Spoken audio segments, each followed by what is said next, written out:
How's it going, everybody? Mike back with another Marvel Legends action figure review. Once again, thanks to Tony for sending this over my way to review for him. It's going to ship it right back to him when I'm done, hopefully in one piece. Today we're taking a look at the Marvel Legends Spider-Man Kingpin Build-A-Figure Wave Black Cat. Standard Marvel Legends window boxing, as always. If you flip it to the side, you got a picture of Black Cat over there on the side. Nice artwork. And then you flip it to the back here, and we got a picture of the figure along with the other figures in the wave. And it does look like there is a bio here, which, you want to read, go ahead, have it read. Other than that, there's just your Spider-Man logo on the top, blah, blah, blah, barcode on the bottom. And that's about it for Black Cat. Now, I will crack this thing open and get this review going. So first up with Black Cat, you do get the Kingpin Build-A-Figure parts. You get his arm, and you get his cane, his pimp cane. And then for accessories for Black Cat, you get this, I guess it's her whip. It's kind of lackluster. It's very flat. I don't know if you can see that. It doesn't really feel or look much like a whip to me, honestly. And it's not like a real pliable plastic either. It's a stiffer plastic. So I wouldn't really bend this or try to do too much crazy stuff with it because I'm pretty sure it would break. But I do like the silver paint apps. Gives it a real good shine.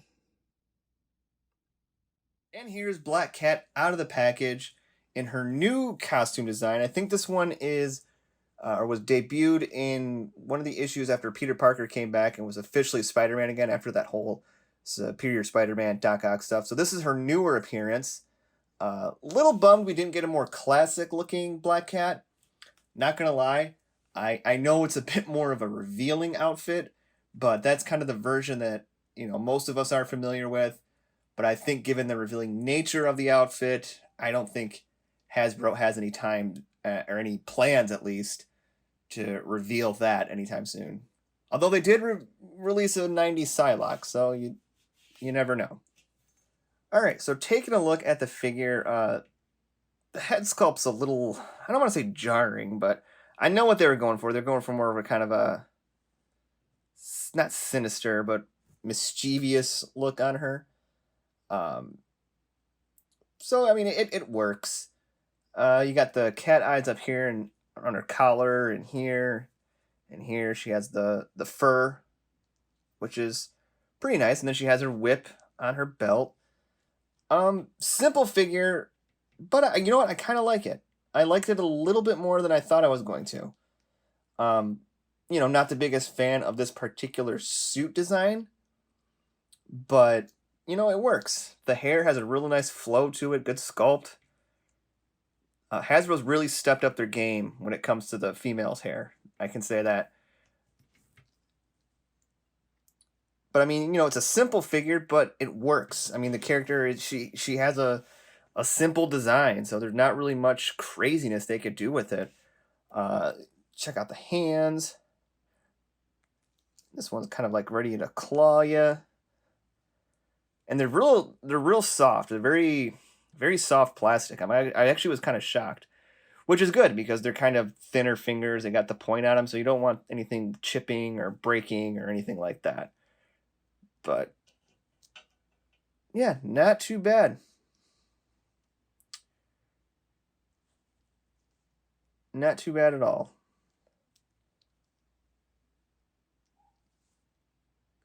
I really wish, though, this is one thing that kind of bothers me with Hasbro, is for whatever reason they put the serial numbers on the back of the figures. Like, isn't that what this stuff's for? Like here, do you really gotta do that? I don't know. I know people can kind of take it off with rubbing alcohol or something, but it's just kind of a small gripe of mine. So one thing I do find kind of perplexing is, so this is her whip, right? Yes, this is her whip. It's not removable or anything. So when you have her posed with this, it's silly. it's silly because this is supposed to be this, so why would she still have this on if she was holding this? It's not a, I mean, I don't think it's a game changer, and it might sound a little nitpicky to some, but it's something to make note of. All right, so apologies if you heard my dog barking. She must not have been a big fan of Black Cat. But so articulation for Felicia actually isn't bad. It's actually pretty good. So she has a ball jointed head, which isn't bad. It's a little hindered by the collar there, and the back of the hair here hinders it from looking up at all. But it can look down. Her arms can move out. They can move around. She has a single jointed elbow, which is standard for Marvel Legends female figures. If you're a collector of them, I don't know why it is such a hard thing for them to do, but that is a huge gripe with many people. Her wrist is on a basic swivel and kind of a hinge. It kind of hinges. This one, I think, no, actually, you know what? I don't think there is a hinge there. No waist cut, but she does have a diaphragm joint right here. So you can get a good bit of movement there. Her leg can move that far up and not really back at all. She has double jointed knees. Ankle is on a hinge. And she does have ankle rocker.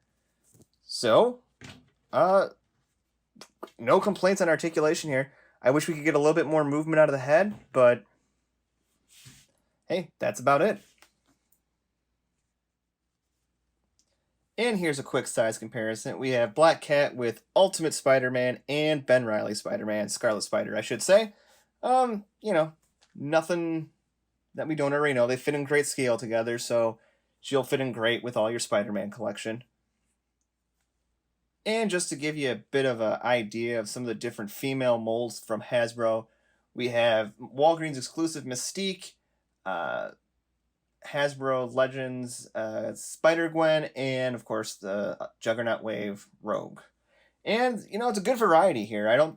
I'm pretty sure probably she shares a mold with at least one of these people here.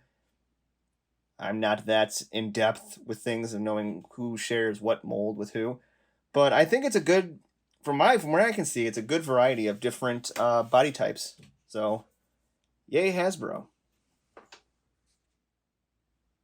And just a couple other random figure comparisons. Of course, Hasbro Lightning Collection Lord Zed, which I love, and Marvel Legends Nuke figure with the Reese head that came with Skullbuster.